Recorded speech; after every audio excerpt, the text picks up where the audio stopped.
當我哋知道呢個 CCT 係啲乜，同埋 CCT 嘅重要性之外咧，有好多人就會問好多唔同嘅問題。其中一個常常被問及嘅就係：咦，5個禮拜嘅 intensive training 可唔可以短少少啊？咁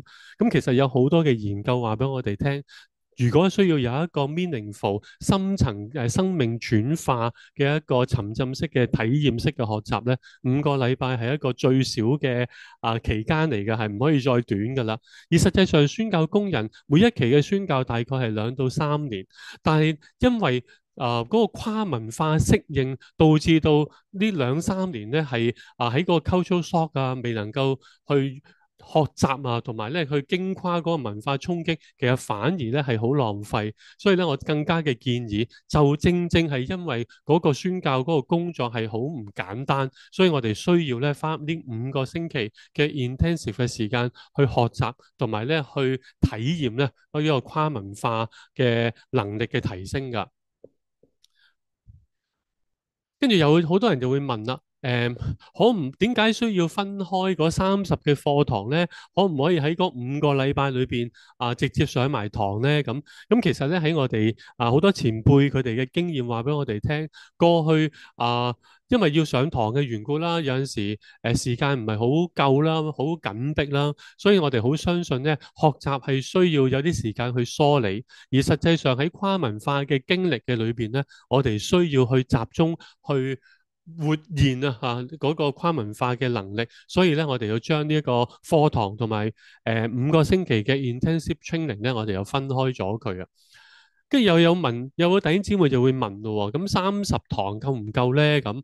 其實實際上咁佢講咧，如果要去 cover 晒全面嘅一個宣教士訓練咧，其實真係好可能要去到神學院。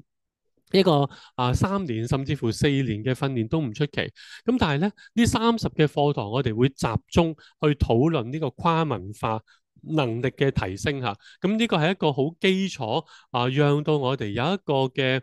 路徑一個正確嘅期望，幫助弟兄姊妹進入嗰5個星期嗰個沉浸式嘅體驗嘅裏邊，而呢個5個星期嘅體驗同埋之前30個嘅課堂咧，兩者係非常之緊嘅嚟到去結合啊，所以呢兩者係好緊要噶。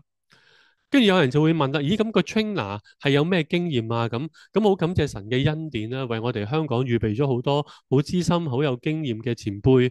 宣教工人啊。咁我哋主要咧係有5位嘅 trainer，咁裏邊咧都超過100年嘅前線嘅經驗，即係加埋一齊都有超過100年嘅前線經驗，所以咧係資深嘅。咁呢5位嘅 trainer 其實都加埋起嚟咧，都有5個嘅博士嘅學位。咁我好想去講嘅就係，其實我哋嘅 trainer 係喺知識、頭腦知識啦，喺生命啦，同埋喺實戰嘅裏邊咧，都係豐富嘅經驗。所以咧，大家可以好有信心可以去報讀我哋嘅 CCT 一個嘅訓練㗎。最後一個嘅問題大家就會問啦，咁邊一啲人適合讀 CCT 咧？咁樣樣其實我自己相信咧，係每一個跨文化嘅宣教工人都適合讀 CCT 嘅